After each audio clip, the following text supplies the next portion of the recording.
magsimula sa isang panalangin. Hallelujah, Lord, hallelujah. Salamat, Panginoon. Salamat, Lord, sa umagang ito, God. Salamat, Lord, dahil sa aming pag-isip, O God. Ikaw ay aming mapupulitan. Ikaw ay aming sasambahin, Panginoon. Hayaan mo, God, ang buhay namin ay hindi kaaya-aya sa iyong harapan, Panginoon. Dinadalangin namin, Panginoon, patuloy, Lord, na samahan mo kami sa aming pagpupulit pagsama namin sa iyo. Ang lahat ng ito ay tanging sa iyo, Panginoon. Inaalay namin ang lahat ng aming lakas, Panginoon. Ang aming buong buhay, Panginoon, ay inaalay namin sa iyo upang sa iyo sumamba, upang ikaw ay mapaglingkuran ka namin, Panginoon. Oh, hallelujah, Lord, hallelujah. Salamat po, Panginoon, sa umagang ito, Panginoon. Nataglay namin, Panginoon, ang kagalakan na nagbubuhay sa iyo, God. Salamat, Lord, dahil sa lakas na binigay mo sa amin sa umagang ito upang ikaw ay aming mapapurihan, ikaw ay aming masamba, Panginoon. Oh, hallelujah, Lord, hallelujah. Salamat po, Panginoon, ng maraming sa iyong pagsama, Panginoon. Sa iyong pagyakap, Panginoon, sa amin sa umagang ito. Lord, patuloy ka namin pinupuri. Patuloy ka namin sinasamba. Patuloy ka namin niluluwalhati, Panginoon. Salamat po, Panginoon. Ito pong aming dalangin. Ang lahat ay magsabi ng Amen. Sige po, bago po ako magsimula. Basahin ko lang po ako. Sa Marcos 12:30. Ibigin mo ang Panginoon mong Diyos ng buong puso, buong kaluluwa, at buong pag-iisip at buong lakas. Amen po ba? Ibigin natin ang Diyos natin ng buong katapatan dahil ang Diyos ay laging tapat sa atin. Ang Diyos ay laging nagmamahal sa atin, hindi po ba? Kaya karapat-dapat na naibalik natin sa Kanya ang lahat ng parangal ito dahil Siya lang ang nagmahal sa atin ng tunay at tapat. Hindi po ba? Sige po, paralan natin minsan pa ang ating Panginoon. Awitan natin siya. Dakilain natin siya. Amen? Yes. Sige po, tayo po'y sumamba sa ating Diyos at tayo magpupuri sa ating Panginoon. Hallelujah, Lord. Patuloy ka namin pinasasalamatan. Patuloy ka namin sinasamba.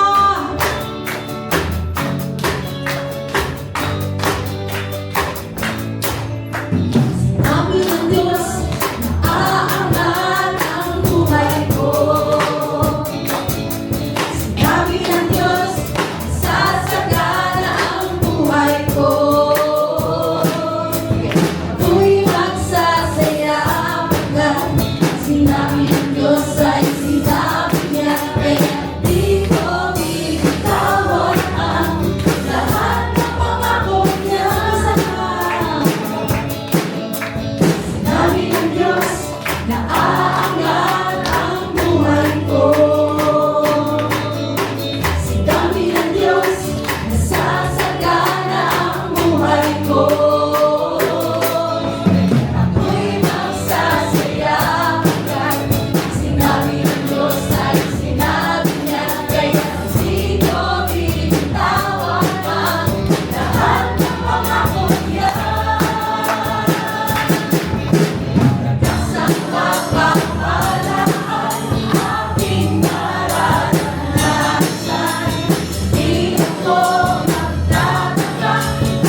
Tanging mga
pa sa'yo, magpuri sa'yo, Panginoon, para malat ka amin, Ama.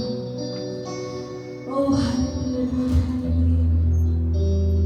Thank you, Jesus. Salamat. Katapat mo, Diyos, tunay na hirap. Ang pag-ibig mo'y wagas na walang hanggan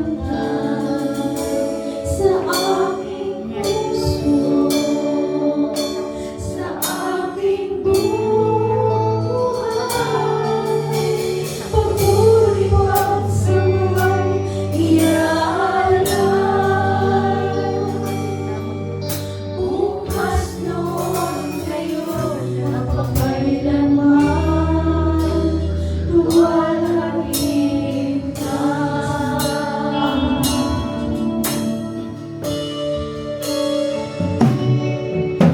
Katapatan mo, O Diyos, tunay at dakila.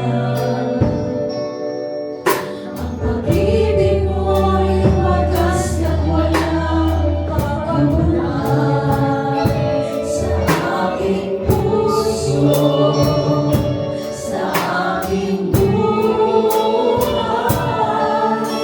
Papuri at sangay iaalay. Bukas noon ngayon magpakailanman, luwalhagin ka.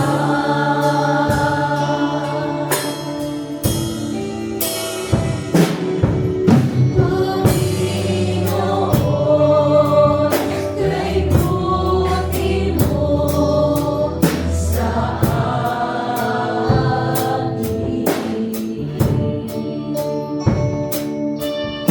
Ikaw lamang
sa umaga na ito. Hayaan niyo pong basahin ko po sa inyo ang verse sa Kawikaan 30:8-9. Sabi po dito, una, ilayo ninyo ako sa kasinungalingan at kabulaanan.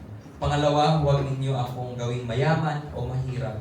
Sa halip, bigyan lamang ninyo ako ng pagkain na aking kakailanganin.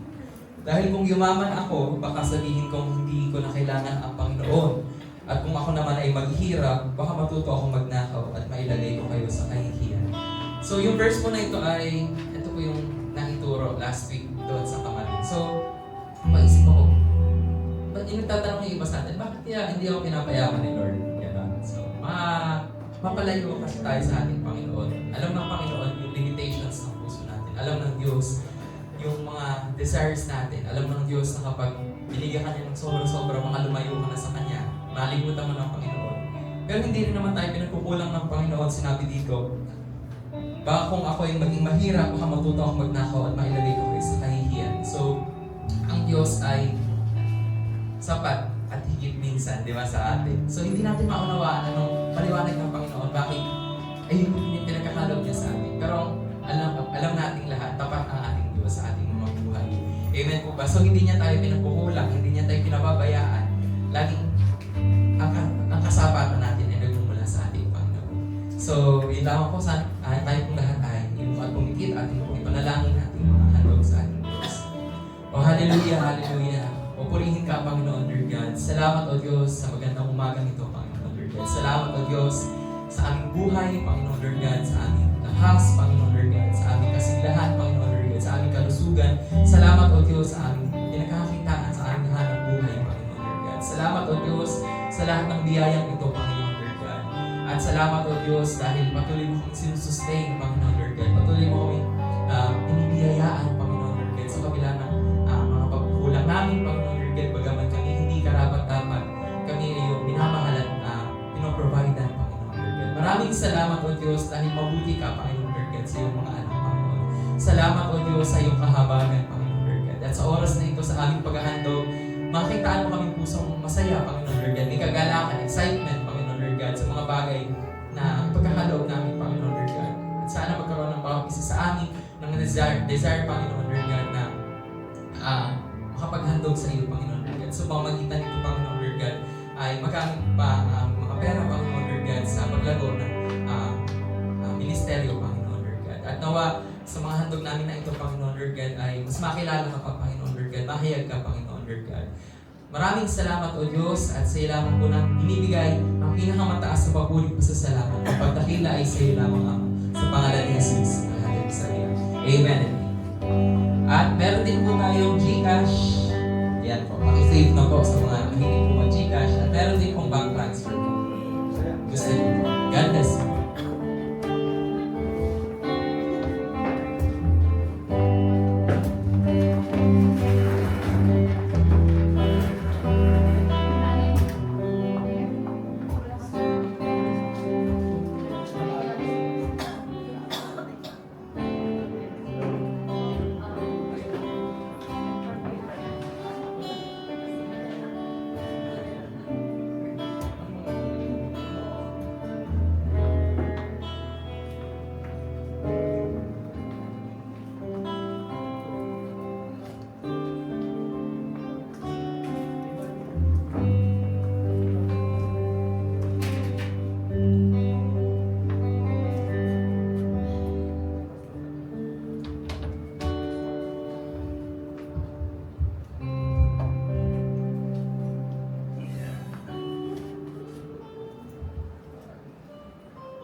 Praise God.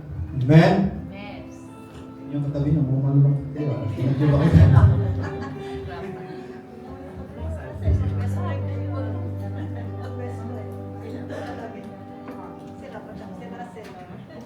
May turo mo pong nila. Nabasa kayo.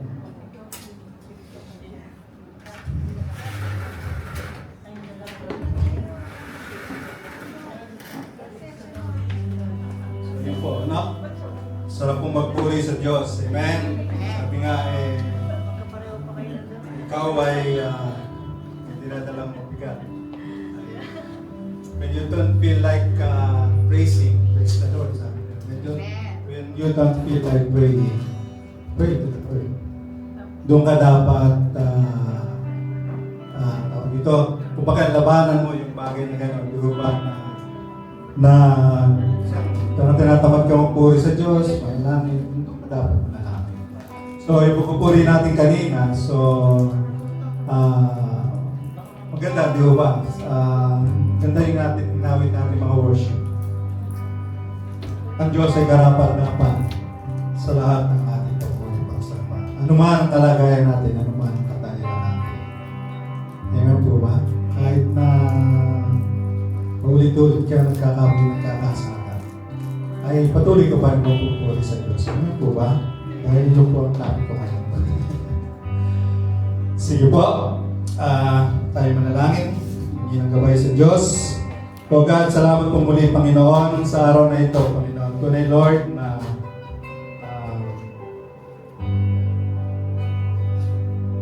Ikaw, O Diyos, ay karapat-dapat nga po sa lahat ng aming pagpupuri pagsamba, Panginoon. Sabi nga sa ngawit natin kanina, Panginoon, pasanin, O Diyos, ay naglalaho. So, tuwing tayo ay nagkakatagpo, Panginoon, O God. Salamat, Panginoon, sapagkat naniniwala kami na presensya mo, Panginoon, ay nasa lugar na ito. Diyos, sapagkat tapat ang iyong pangako, sa 2 at 3 nagkakatipon sa iyong pangalan, inaroon sa kalagitnaan nila, Panginoon. Salamat, Panginoon. Alam ko po na sa pamamagitan ng pakikinig naman ng iyong mga salita, Panginoon, muli, O God, ay papakahayag ka sa amin, Panginoon, ng mga dakilang bagay. Papakahayag ka sa amin, Panginoon, ng mga dakila mong mga gawa, Panginoon o Diyos. At ang mga makapapakinggan namin, mga turo mo, Panginoon, dalahin ko po na ito'y maging gabay namin, O God, sa aming paglakad sa mundong ito, Panginoon. Maging gabay namin, Panginoon o Diyos, sa aming paglilingkod sa iyo, aming Ama, Panginoon. Ama, tunay, Lord, na pagpalain mo, O Diyos, ang mga salita mo. Pinababa ko po ang aking sarili at ikaw ang maitaas, Panginoon. Dalangin ko rin, O God, na ihanda niyo po, Panginoon, ang puso ng bawat isang na narito na makakapakinig ng iyong salita, Panginoon. Ano man ito, pagpapalo man ito, pagtutuwid, Panginoon, pagpapalakas, naway tanggapin nila ito, Panginoon o Diyos. Salamat, Banal na Espiritu, na dakilan namin tagapagturo sa bahay ito. Lahat ng kapulit kalawalatian sa iyo lamang sa pangalan ng Panginoon Jesus. Amen. Amen. Praise God. So, title po ng aking ay quitting is not an option. So, nandun pa rin po tayo sa ating theme na Wise Man Says. So, ang aking verse is from the Proverbs. Proverbs 24, verse 16. For a righteous man may fall 7 times and rises again, but the wicked shall fall by calamity. May kasabihan po sa English na hinango po rito. Na sabi po doon, you cannot put or keep the good man down. Di ba? Na hindi mo raw may babagsak ng mabuting tao. Sabi nga. Pero, kabilang banda, may mga mabuting tao talaga naman na bumabagsak din. Di ba? Siguro, ang kahulugan lang ito is yung you cannot put the good man down. Is yung talagang hindi nababangon. Yan ang ibig sabihin. Pero, natural pa rin ng mga mabubuting tao na bumabagsak. At kung mapapasin niyo po sa Proverbs, di ba, lalo sa mga pagturo natin dito, itong ating pinaka-team na book sa Proverbs, kung mapapasin niyo po dito, ay andun po yung comparison ng righteous at ng wicked, o ng magbuti at ng masama. Yung kanilang estado at yung kanilang destiny, kanilang destinasyon. So, example, bibigay po ako example na verse, Proverbs 10, 6-7. Blessings crown the head of the righteous, but violence overwhelms the wicked. Ang taong matuwid ay pinagpapala, ang bibig ng masamang tao ay nakakapinsala. The name of the righteous is used in blessings, but the name of the wicked will rot. Ang alaala ng taong matuwid ay mananatili kung pakailaman, ngunit ang masamang tao ay makakalimutan. Proverbs 10:16, the wages of the righteous is life, but the earnings of the wicked are sin and death. Ang katimpalan ng matuwid ay maganda at mahabang buhay, ngunit katimpalan ng masama ay kaparusahan. So marami pa kayong mababasa sa book of Proverbs na ito, natandun yung comparison ng estado ng mabuting tao o righteous man at ng wicked person. So sa verse po natin dito ay bibigyan ko po yung pinaka keywords dito. So tatlo. Una po is righteous person, yung matuwid. Ito yung someone with integrity, strong moral character, honest, and a person with honor. Ito yung tinatawag na righteous person. Yung fall means downfall, pagkabagsak, and no longer upright, hindi na katindig. Hindi siya nakatindig. Or experience disasters, tragedies in life. Failure of doing the right thing. Yeah. Failure of doing the right thing. Rises again means to get back after falling by making a mistake. Tama po ba? So yan pinaka-keywords niya sa ating verse. Sabi nito, falling 7 times. Yung 7 times na yan is figure of speech lang. Hindi yung ibig sabihin na the righteous fall 7 times. Hanggang 7 lang. Di ba? Eh, tama na. Hindi. So, ang ibig sabihin ng 7 times, it means frequent, palagi, or many times. Yan, paulit-ulit. So, yung verse na ito, na binasa natin, it describes kung gaano man karami o madalas ang pagbagsak ng matuwid. Gaano man kabigat ng kanyang pinagdaraanan. Ang totoo, ang matuwid, ang righteous person, is destined, nakatalaga to rise. Destined to rise. Babagong at babagong muli. Tatayong muli. Ang tawag po dyan ng iba ay resiliency. Resiliency yung naging topic natin to, naging team natin to noong nakakaramang taon. Resiliency is yung ability to bounce back, to recover. Saan yan? Lagi nang binabanggit yan sa mga sports, di ba? Kung minsan may mga ma-interview, talo na ka, tambak na ng 29, nanalo. Di ba? Yung basketball. So, bakit tayo ka? Ito, because of resiliency. Resilient kang mga player. So, ganyan. Kung sabihin, may ability sila talaga to bounce back. So, yan ang parang ibig sabihin niya. So, kahit bumabagsak, tumatayo at nagpapatuloy. Ito dapat na maging attitude ng mga righteous people. Amen? Dahil alam nila na ang Diyos nasa side nila. Ginagabayan pa rin sila ng Diyos. Ginagabayan tayo ng Diyos. Sabi nga ng mga awit, 37, 23, 24, ginagabayan ng Panginoon ang bawat akbang ng taong matuwid ng buhay ay nakakalugod sa Kanya. Matisod man siya, hindi siya mabubuhat dahil nahawakan siya ng Panginoon.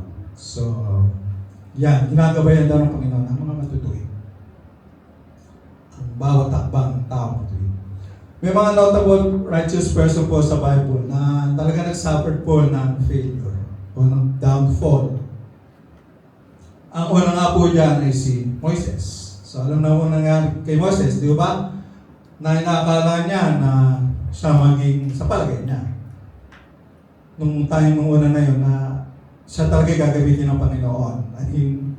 Gumawa siya ng paraan sa sarili niyang lakas, sarili niyang pangunawa. Kaya pumatay siya ng pinagtanggol niya yung kababayan niyang Hebreo. Nakapatay siya ng Egyptian.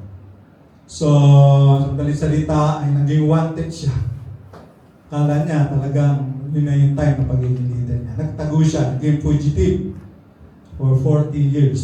And then after 40 years, tinawag na siya ng Panginoon. At doon, ang katuparan na siya nga talagang magiging leader ng Israel.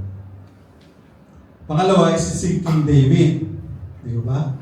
Alam naman natin siya, adulterer siya, at siya ng murderer. Pinatay niya ang asawa ni Bathsheba dahil natakot siyang malaman na si Bathsheba buntis. So may asawa si Bathsheba, sinipingan niya. So ano nangyari kay David? Grabe. namatay yung kanyang panganay, kay Bathsheba, nagkaroon ng kaguluhan sa kanyang pamilya dahil yun naman talaga ang sinabi ni Propeta Nathan. Propeta Nathan, na ganun nga mangyayari sa kanya. At yung kaharian niya ay matatanggal sa kanya. At nangyari lahat ng yun, napakabang panahon.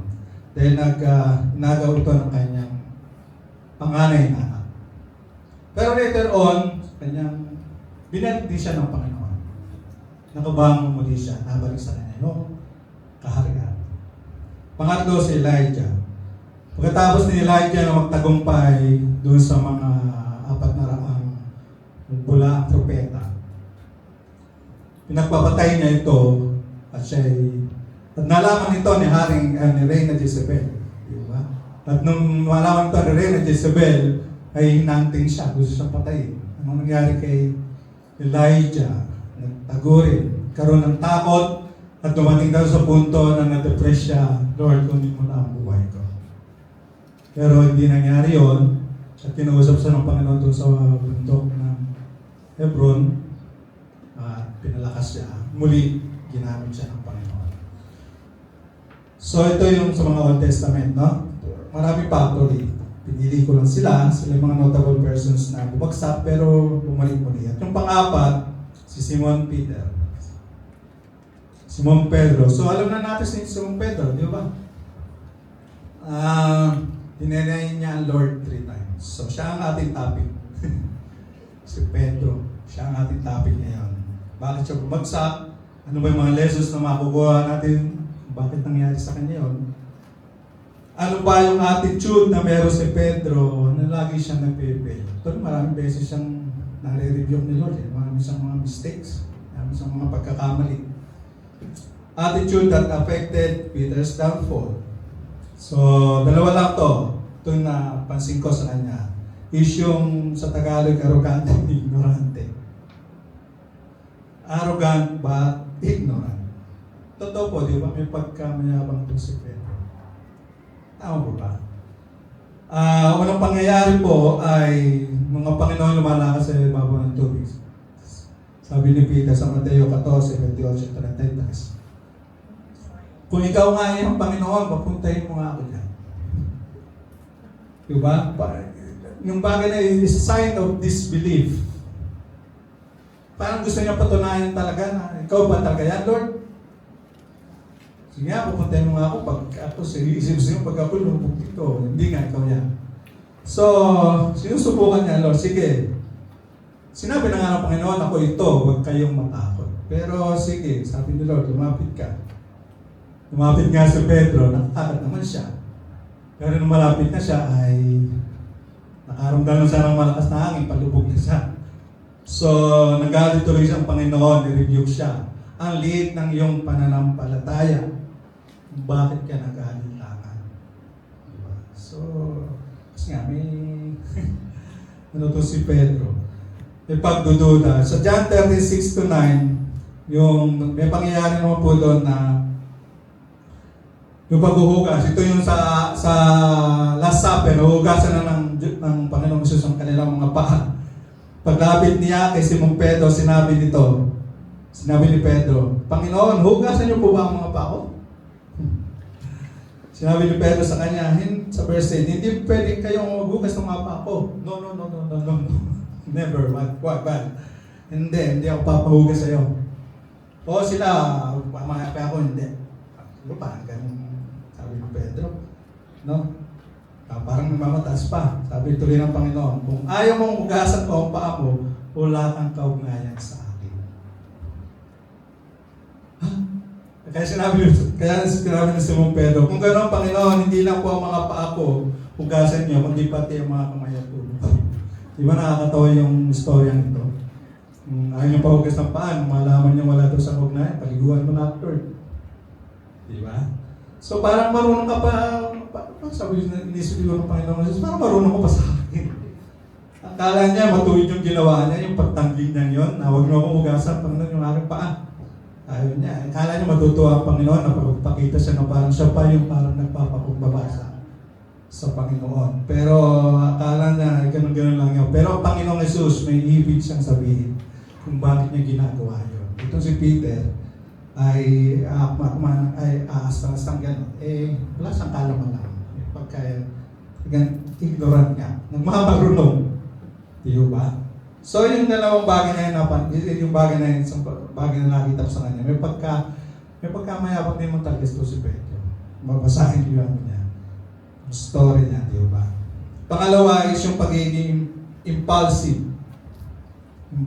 person. Yung palalos-dalos, yung someone who acts or speaks suddenly, out of emotion, without thinking carefully about the consequences. So yung mga taong umaakto agad, nagsasalita agad, bigla-bigla, out of emotion, na hindi nila iniisip carefully kung ano yung magiging bunga. Mga impulsive na tao. Yung ba, minsan dadapin ng Panginoong Yesus, ay yan mga Romano, sundalo. Bigla agad, bumunot agad si Peter ng tabak, di ba? Tatagpas niya yung tenga ng isa. Di ba? Tapang niya, no? Pabigla-bigla.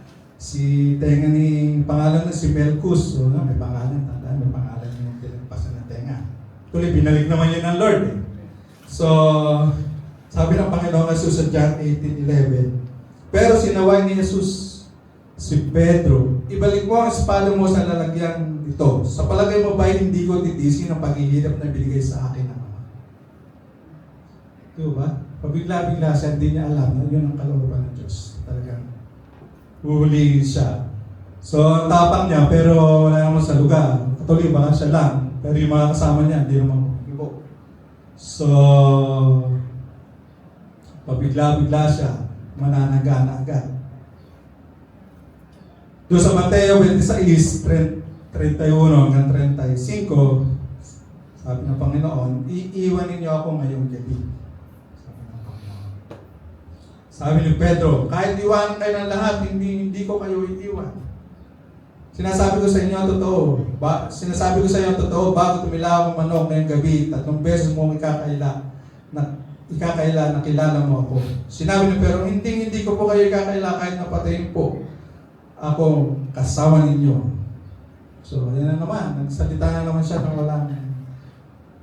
Hindi niya nalaman kanya sinasabi. Padalos-dalos siya. Pero sinabi na sa kanya ng Panginoon na pagkakaila siya ni Pedro. So, minsan po, yan po madalas na nakababagsakan ng tao. Di ba? Pagiging arrogante natin.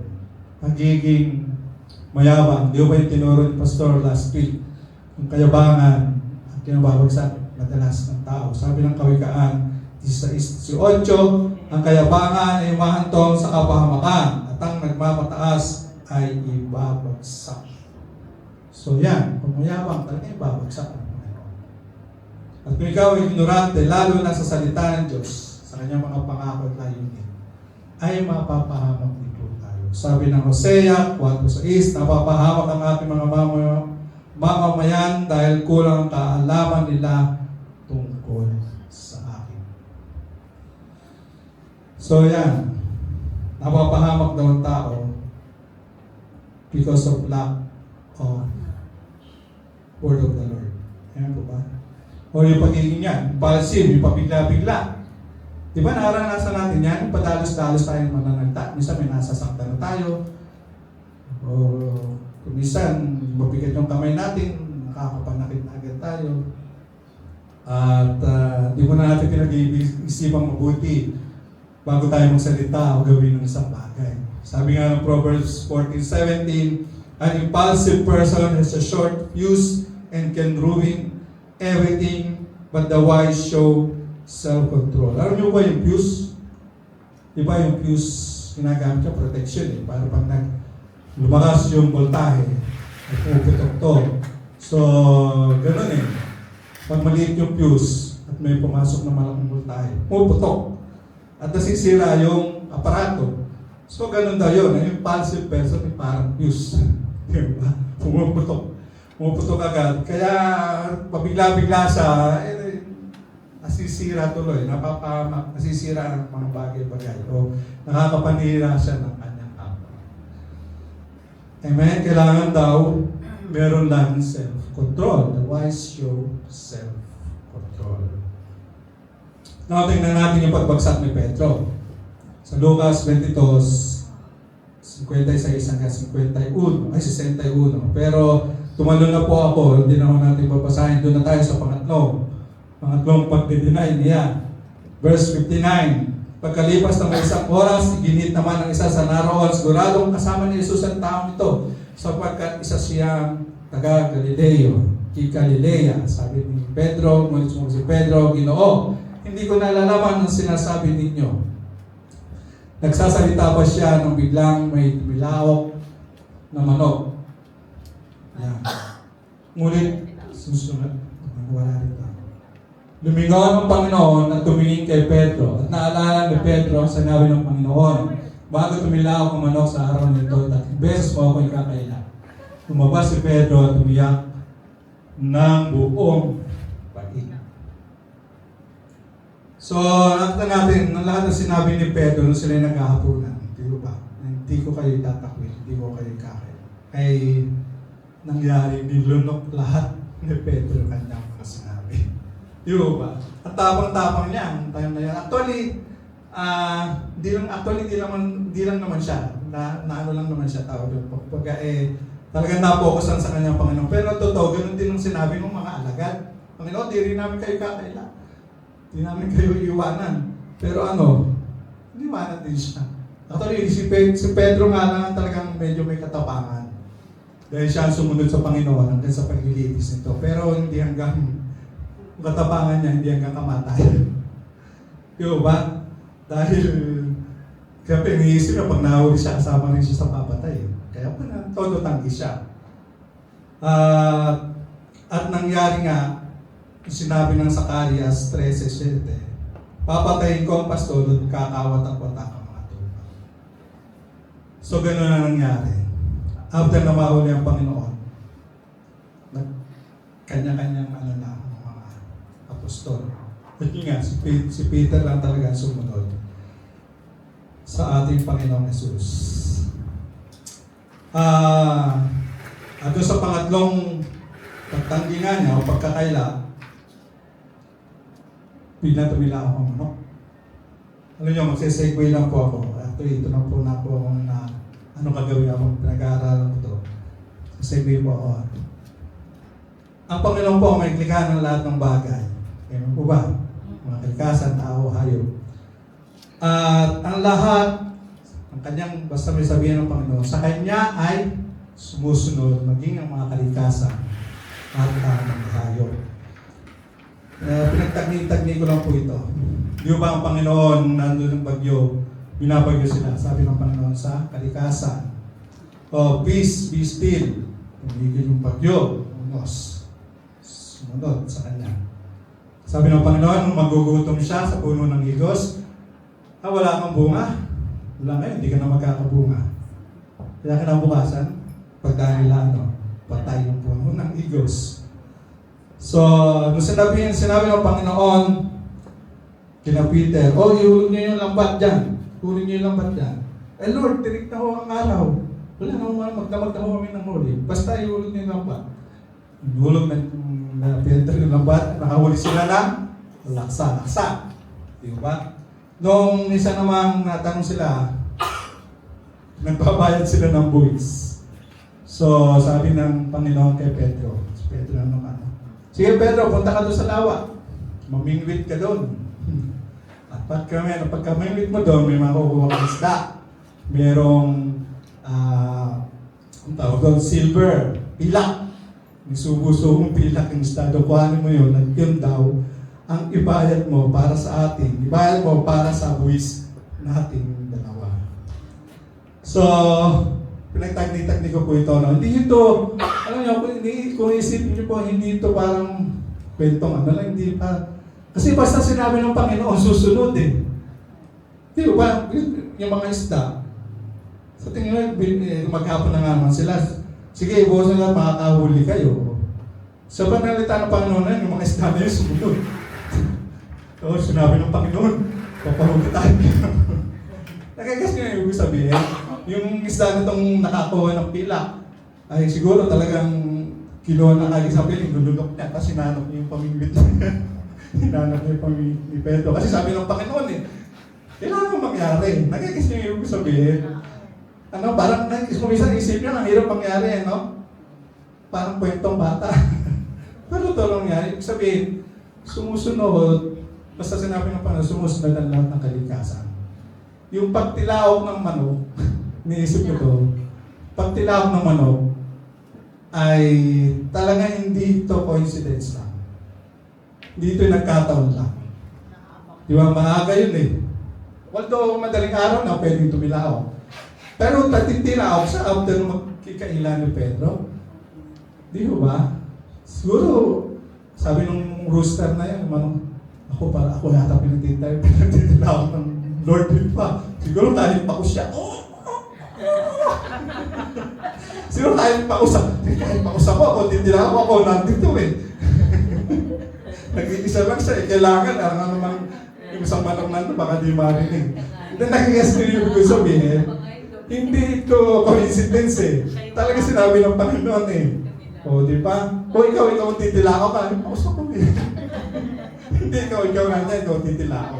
Kailangan mangyari dahil sinabi po ng Panginoon. So, naisingit ko lang po, sumiguin lang ako. Wala lang. Naisingit ko lang. Kwento ko lang po. Yun lang po na kapahayagan ng Lord sa akin. Ang galing ng Panginoon. Talagang kahit na, yung pamimingwit na yun kahit yung isda, nandun sa may lawa na yun, sinabi ni Panginoon, mamingwit ka doon, may silver yung bunganga ng isda na yun. Yung isda na yun, sumunod. Sino, kinuha yung silver doon sa ilalim ng lupa at sinubog na. Di ba? Nag-guess nyo yung sabihin, how ganun ganda kailangan ating Panginoon Jesus. Yan. Singin ko lang. Now, ito tayo sa how can we stay on our feet and avoid falling? Number 1, stay awake. Stay awake. Alam natin nangyari, di ba? Bago sa huli ng Panginoon, ay sinaba ni Panginoon Jesus si Pedro at yung magkapatid na si Juan at si Santiago. Samahan niyo ako at mananalangin ako doon. So, sinama sila. 3 times, pagbalik ng Panginoon, minabutan sila natutulog. Natutulog sila. Siyempre, sino pa naman hindi talaga aantukin? Kasi nung gabi na yun, di ba, Feast of the Passover. Di ba? Last Supper nila. May kainan sila, talagang may handaan sila, ganun talaga mga Israelita. Naghahanda, may Passover, natapat pa ng pista ng tinapay na walang libadura. So talagang piyesta. Salo-salo sila. Siyempre, hindi maiwasan. May alak na puro. Kaya nga, di ba, Last Supper, may alak sila. Labang, nasobrahan. Talagang puyat sila. Hindi maiwasan talagang makatulog sila. Sabi ng Panginoon sa Marcos 14:38, magbantay kayo at manalangin upang huwag kayong madaig ng tukso. Ang espiritu ay nakahanda, ngunit ang laman ay mahina. Sa English po, sa Mateo 26:41, NLT version, stay awake and pray that you will not fall into temptation. The spirit is willing, but the flesh is weak.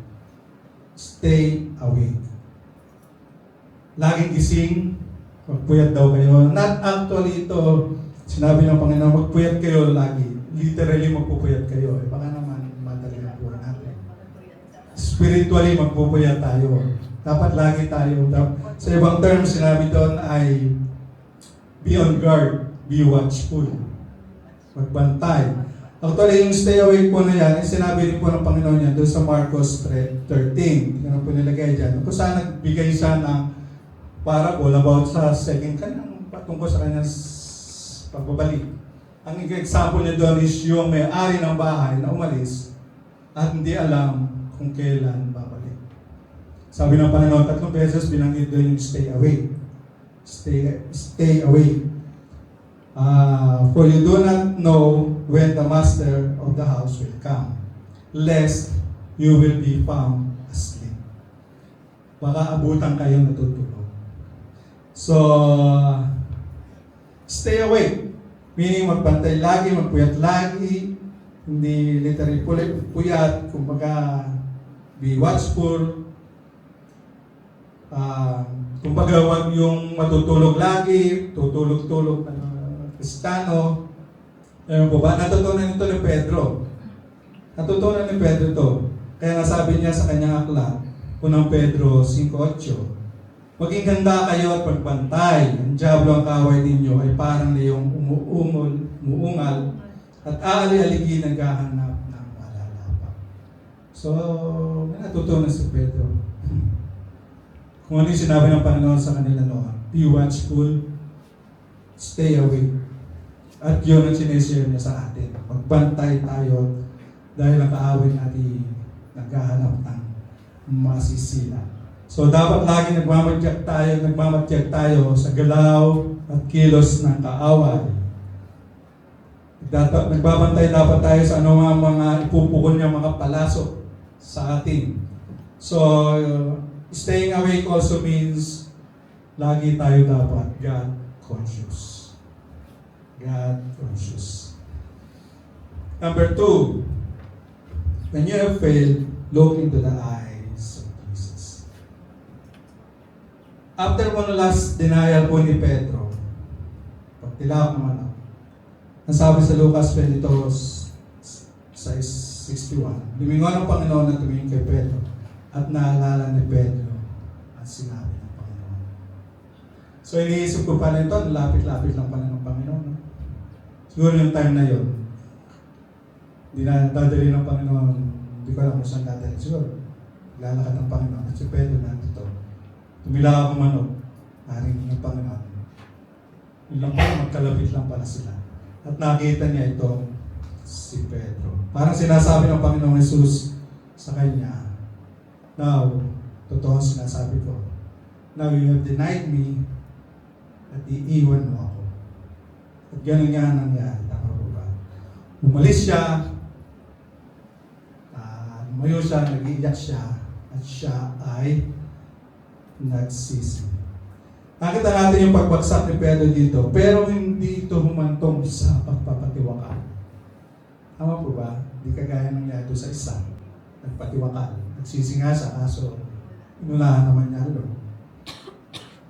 Diba? Kundi humantong ito sa pagiging nagpis at pagsisisi. Now, whenever we experience downfall, tumingin lang tayo sa ating Panginoong Jesus. Ito ay hindi na tayo ko-condemn, hindi na tayo hatulan ng husgahan. Tama po ba? Kaya na sinabi niya sa isang babae na huli sa pangangalo niya, neither I will not condemn you. Tumayo ka dyan, makakadwag ka ng pagkasanang muli. Nais lang ng Panginoon na tayo ay magsisi at magbalik loob sa Kanya kung tayo may bumagsak. Di man nagsalita ang Panginoon, pero ang tingin niya kay Pedro ay tingin ng may pagmamahal at may confidence na babangon muli si Pedro. Tama po ba? Yun yung pangatlo. Remember that the Lord has already prayed for us. Dahil, kaya ang Lord, may confidence siya, nababalik itong si Pedro dahil umpisa pa lang pinag-pray na siya ng Panginoon. Amen? Bago mangyari lahat ito, pinanalangin na siya ng Panginoon. Sabi sa Lucas 22:31-32, Simon, Simon, makinig ka. Hiniling na Satanas na subukin kayo tulad sa ginagawa ng magsasaka na ihiwalay ang iba sa mga trigo. Subalit, idinalangin na kita upang huwag maghihina ang iyong pananampalataya at kapag nagbalik loob ka na, patatatagin mo ang iyong mga kapatid. Ang keyword po dito is yung kapag. Kapag nagbalik loob ka na, hindi yung kung. Guys, no? Hindi yung kung nagbalik ka na. Ibig sabihin, kapag alam ng Diyos, makakabangon mo dito si Pedro. Kaya yung sabi na, kapag nagbalik loob ka na, patatagin mo ang iglesia. Tama po ba? Yan ang reason why the righteous rises again. Whenever we fall, whenever we experience failure, pinanalangin tayo ng Panginoon 2,000 years ago. Amen. Ikaw at ako kung bakit tayo nagpapatuloy at nakatayo. Kahit na ang dami ang nating downfall, kahit na ang dami nating pagkukulang sa Lord, ay nakakabangon tayo muli dahil kung paman, pinag-pray na tayo ng Panginoon. Ano yung sa John 17, sabi po nila, yung John 17 na ito kung saan nag-pray ang Panginoon para sa mga alagad.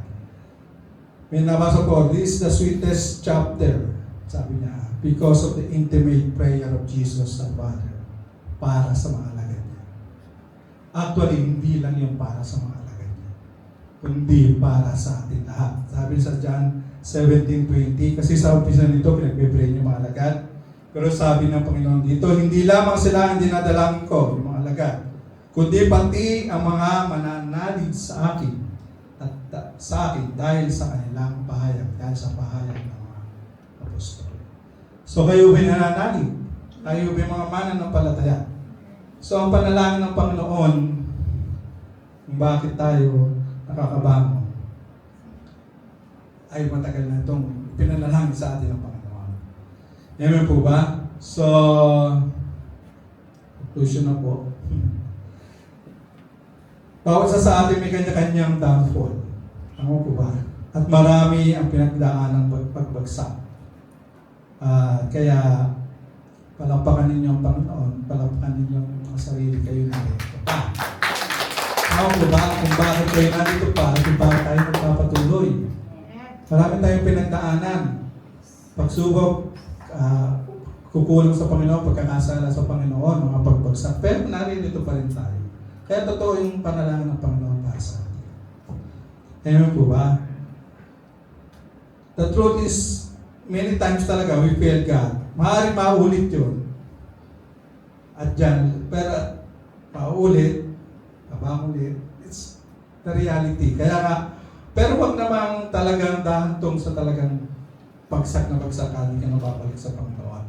Dahil kapag ka numaranas ka ng pagbagsak, nandiyan ang kaaway nakabantay. Amen po ba? Lagi nakabantay ang kaaway.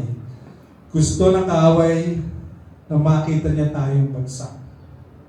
Kung mag-fail. Dahil ito na yung opportunity niya para lalo pa niya tayong siraan, lalo pa niya tayong discourage.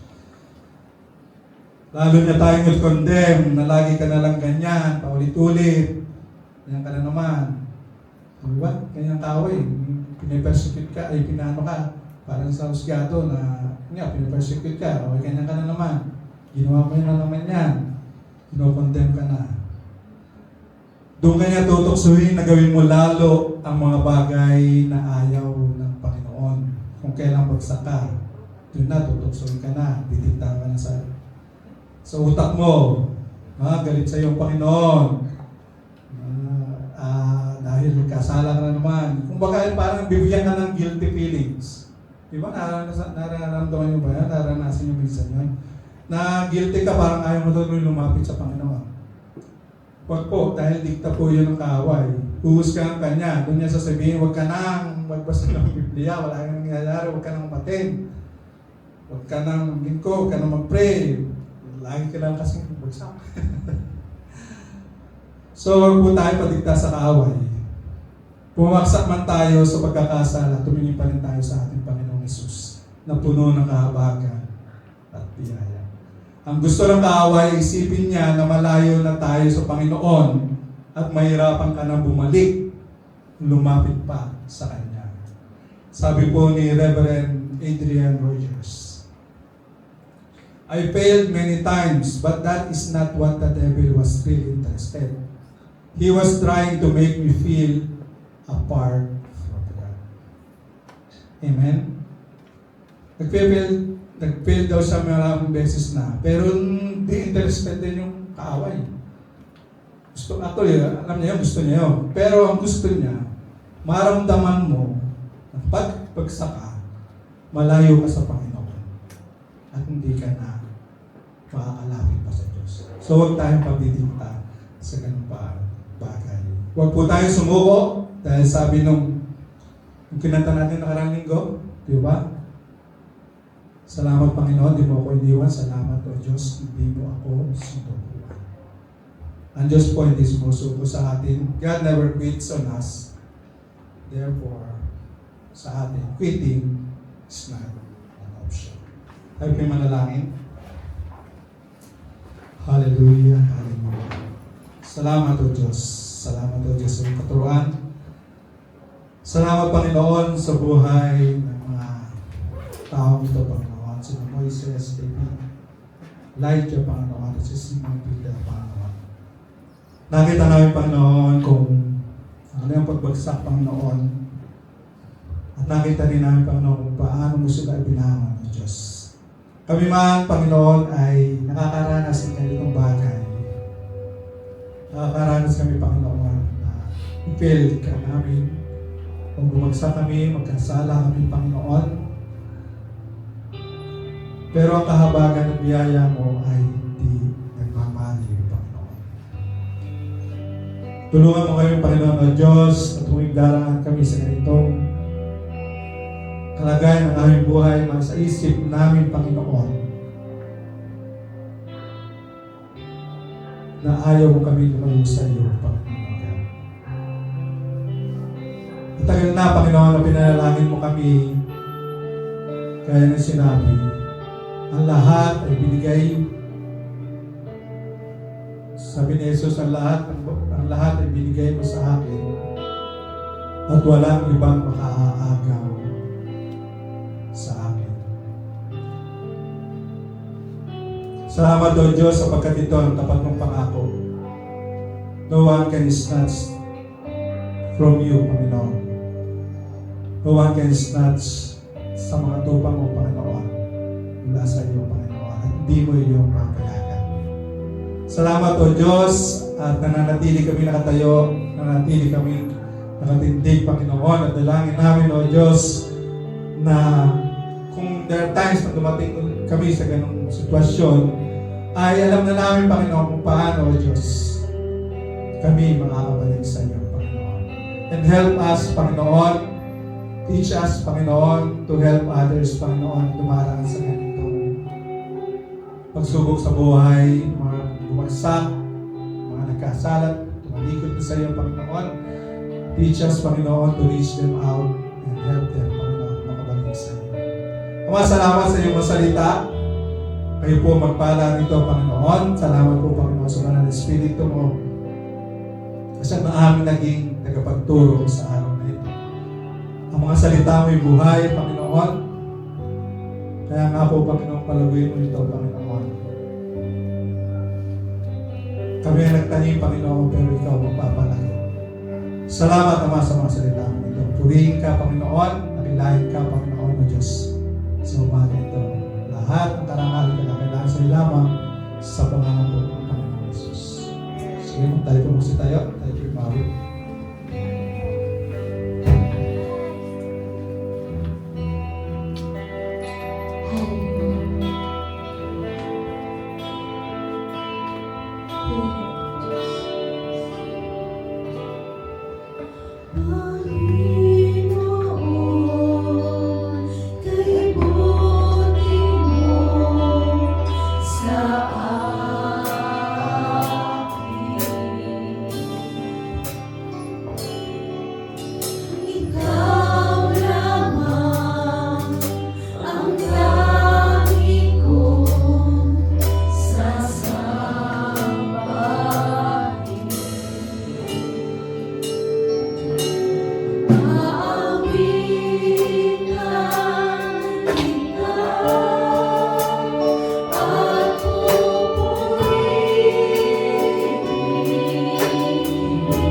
Panginoon at ang kanyang salita. Sige po, tayo po ulit ay tumayo at tumala po tayo ng ating kapanalangin para sa linggong darating.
Maraming salamat po sa akin. Maraming salamat po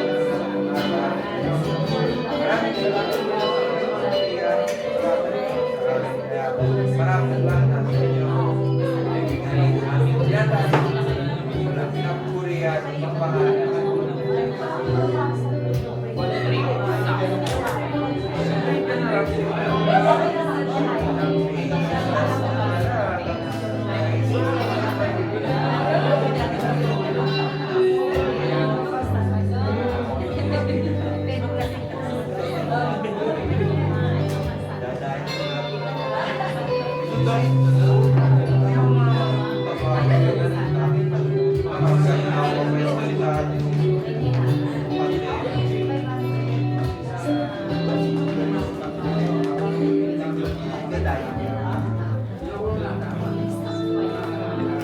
God, ilang announcement lang po. Ngayong araw po ay Thanksgiving anniversary na po sa ating church sa Camarin. Yay! So, since di naman tayo makakasama lahat, ay meaning na lang po namin ng inyong manalangin na may maayos po yung panahon doon, pagpunta doon at hindi po masyadong umulan. Kasi sa church lang din po gagawin ng Thanksgiving anniversary. And of course, mag-intercede din po tayo sa gawain po natin doon. And next po ay meron daw pong youth fellowship next week sa Mangga after po ng service. Yun lang po.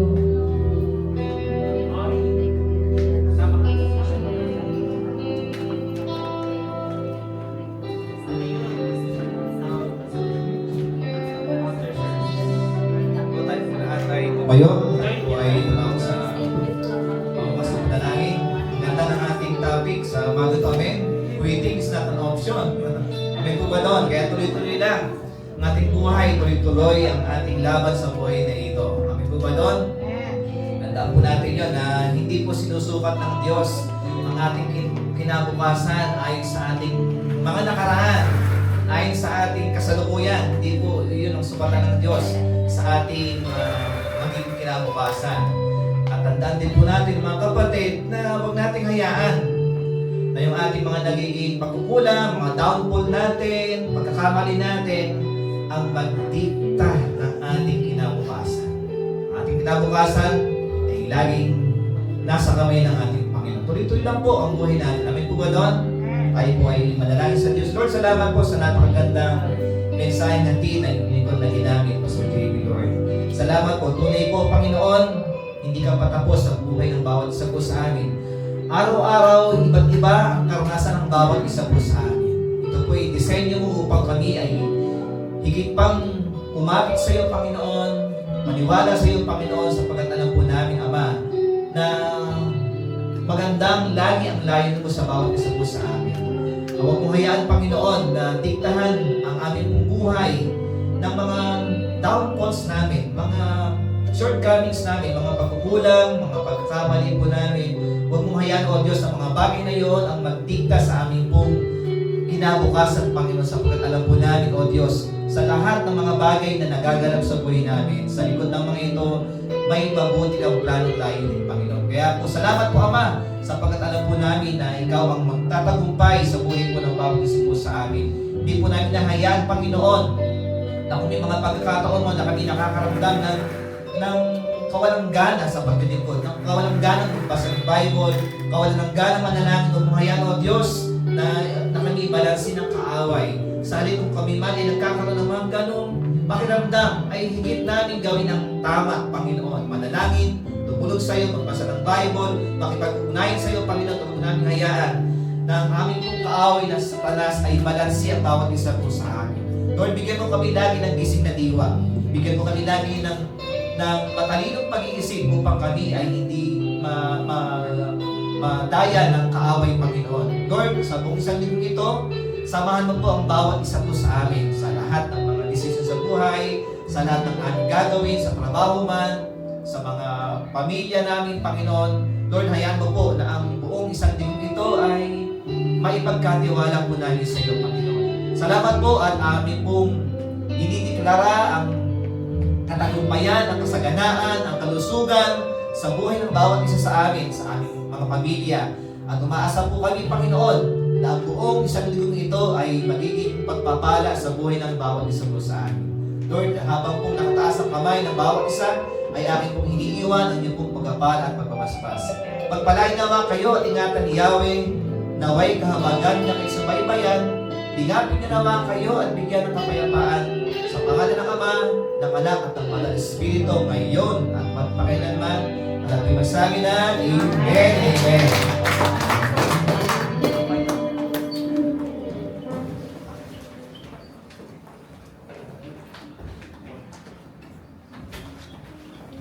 Sige po, muli po tayong umawit sa ating Panginoon. Napapala po ba tayo? Purihin po natin ang Panginoon. Ibalik natin sa Kanya ang lahat ng papuri.